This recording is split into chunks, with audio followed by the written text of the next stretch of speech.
Assalamu alaikum and welcome to a World News special featuring an interview given by the world head of the Ahmadiyya Muslim Jamaat, Hazrat Mirza Masroor Ahmad, to the Canadian Broadcasting Corporation's national correspondent Carolyn Dunn.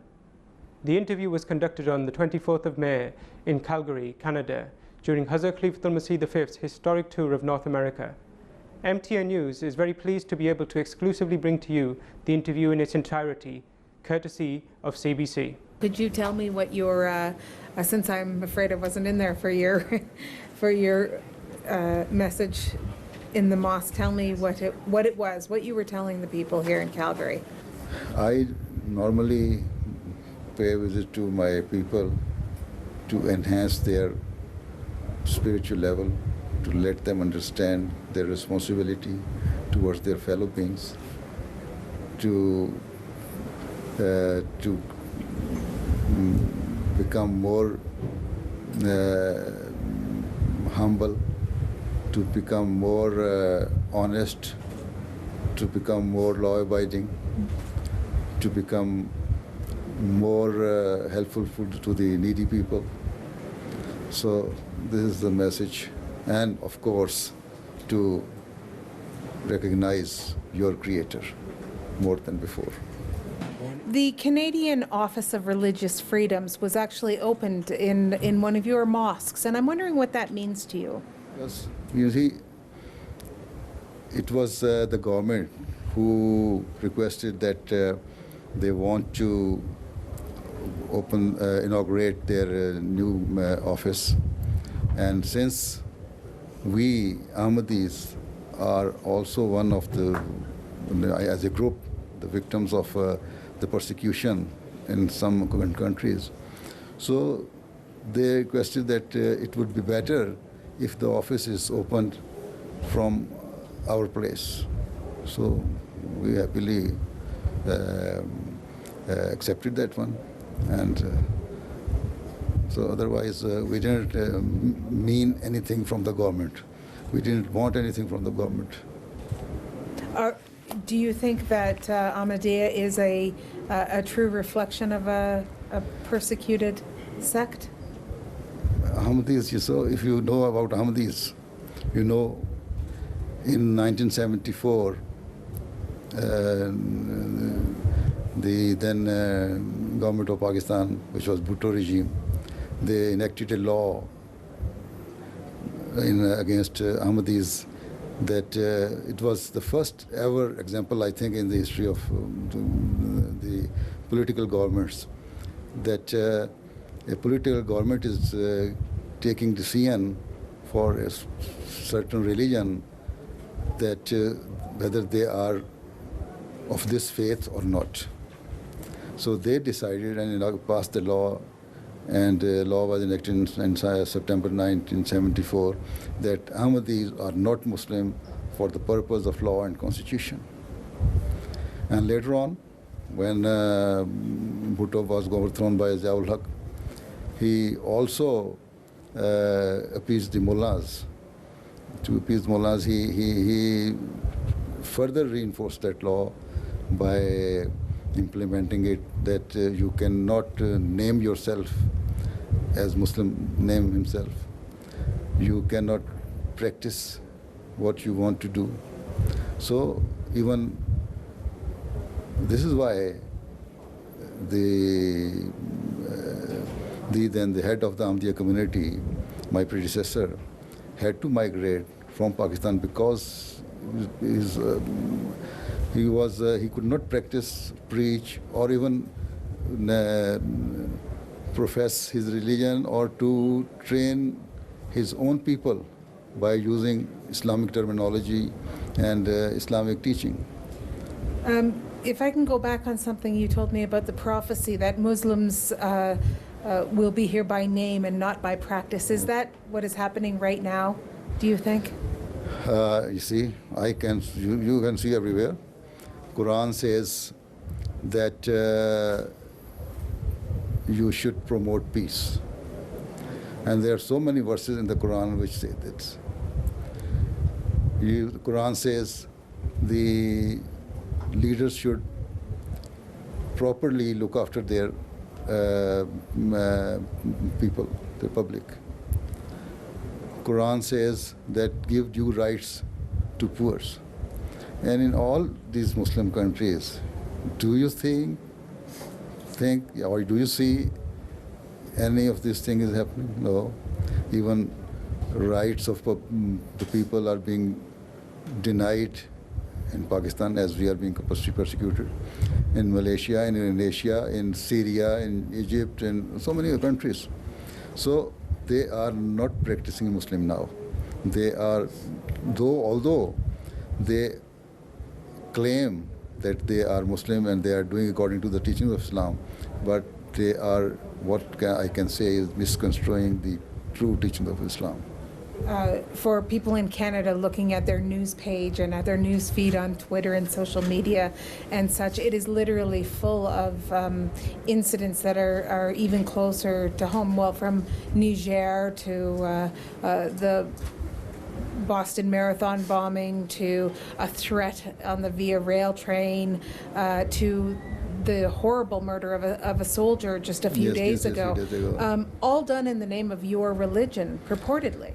This is what I was saying. This is why the reformer was to come, and he has come. This is what we claim.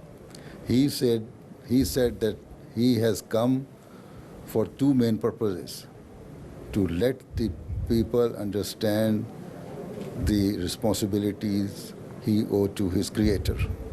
A person owes to his Creator. Secondly, make the people understand the responsibility they owe to each other. So he says that person has two rights. One, the right of God, the Creator, and the second is the right of the people. So you have to discharge these two rights. So if you are not doing it, that means you are not following the true teachings of Islam. But not doing what? What in modern day 2013 needs to be done to stop that kind of violence? This is what we have been trying all the time. If you listen to my addresses, to my speeches, I have been always talking about the peace and how to create peace, not only to the Western nations, but to the Muslim leaders, to the Muslim people. I have been reminding them all the time what is your true teaching and what you are doing. Is that enough, going around and preaching peace? This we can only do up to which extent we can, right?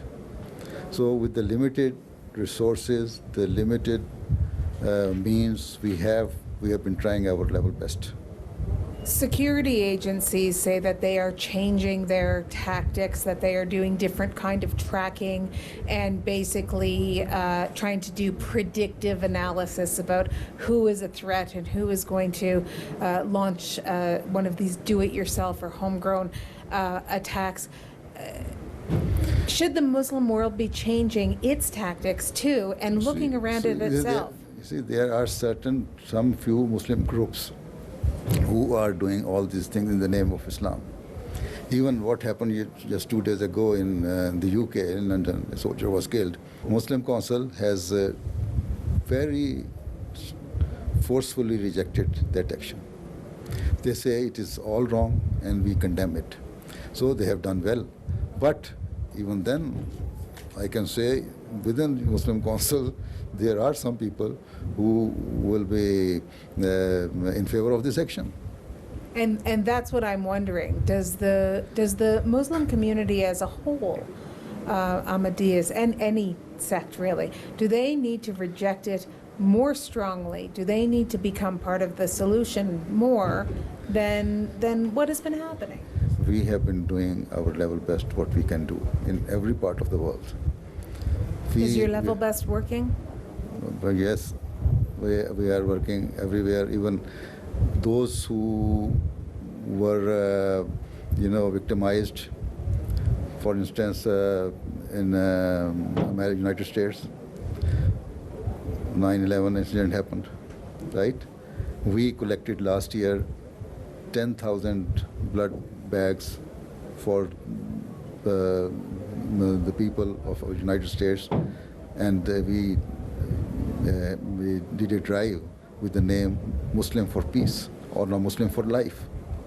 And this year we intend to collect 25,000 bags of blood. And our youngs and our community members, and even though others also, are coming to take part in it.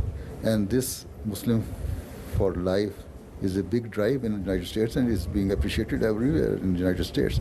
And the people know, if you go to UK, United Kingdom, there they know what Jamaat Ahmadiyya community is doing for creating the peace in the society. And we are giving a huge sum of amount to so many charities, local charities. And just recently, our youth organized a marathon in one of the town in United Kingdom, just near London. And there we collected almost, our target is 300,000 pounds. And the mayor was there, and they praised our effort, and everybody liked it. Even last year, the mayor of London, Boris Johnson, was there, and he appreciated our effort. So those people who know us, they know that we have been trying our best to create peace in the society. Not here, but in African countries, you would know, you would see. Yeah.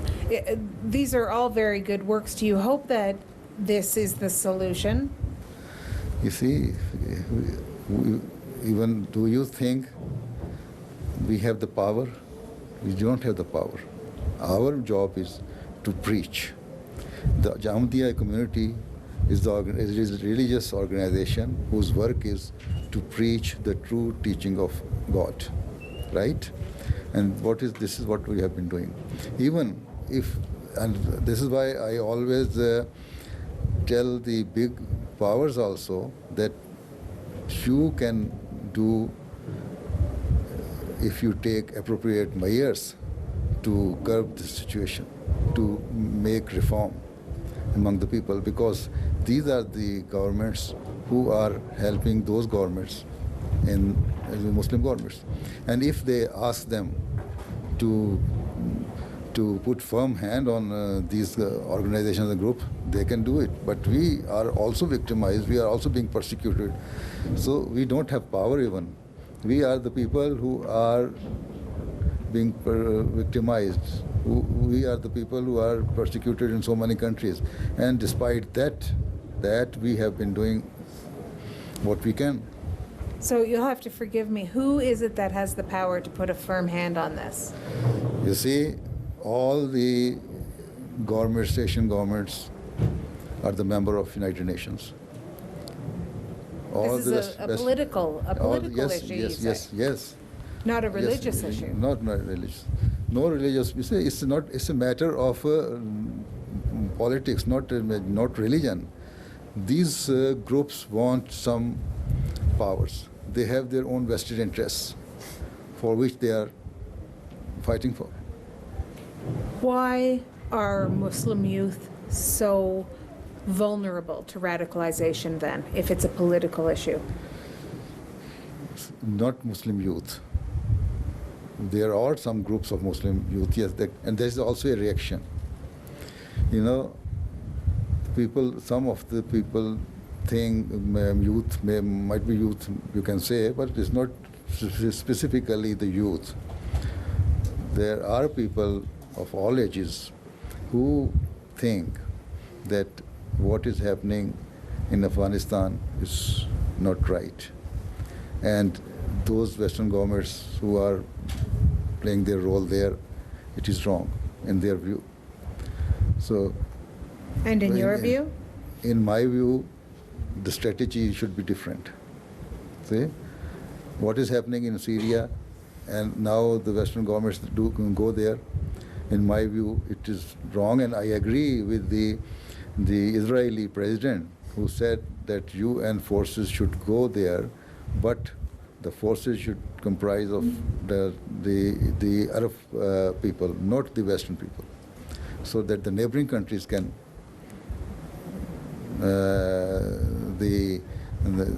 should take measures against that country, or should help the people of that region. Is there any role to play in mosques in families to stop the exporting of You violence? see, our approach is up to our mosques. If you have listened to my sermon, we have been trying everywhere in the world. Even, I can just tell you one incident. In Ghana, we have very big community there. One of our Ahmadi member, who happened to be the minister at that time, he says we were discussing about the crimes in the country. And the data was brought before us. And for his surprise, the majority of the criminals were from among Muslims. But he said to the Director General of the prison that you just find out and bring me the report that is there any Ahmadi among these criminals who have committed heinous crime? And after some days, the data was brought to him, and he says, according what I expected, and very rightly according to his expectations, there was no Ahmadi involved any of that heinous crime, right? So this is the society we want to create in the world. And there are now hundreds of millions of Ahmadis in the world, and you would not see they are involved in any of the heinous crimes, which is disturbing the peace of the society. Although there may be some options, one or two, I cannot say 99.99% right, but there can be some percentage who are not good. But if we come to know about them, we just take firm actions against them, excommunicate them, and if possible, hand over to the... How do you stop the side that is not? I understand what you are doing. I understand that you have a peaceful message. Not everyone in your faith does. And so is your message of peace enough to counteract a message of revenge? You see, here, if it is not enough, we should just leave it? No. Our aim is, our objective is to reform the world. So if not this generation, next generation, we are not going to give up our, this approach. This is the Right? path. Yes, we have taken the path, we have been given this path in our teachings in the Holy Quran, and the reformer, the founder of Islam, and the founder of Ahmadiyya community. And really, that one person who claimed almost 125 years ago was a single man. The condition of the world at that time was also, according to those conditions, was the same. But when he passed away, he was almost 500,000, right? And after his demise, 105 years have passed. And now we are in hundreds of thousands. See? Even millions, more, very many millions. But you see, this is how we are trying to change the world. At least I can say 100 or 50 million, 160 million people are now, they call themselves Muslims, but are against all these type of brutalities, atrocities being committed by those so-called religious groups. I think our time is up. So, Your Holiness, I thank you very much for your time. It was very interesting. I wish we had double the time so I could keep asking you those questions. Yes. So you're trying to find out something different from me, but my answer is the same.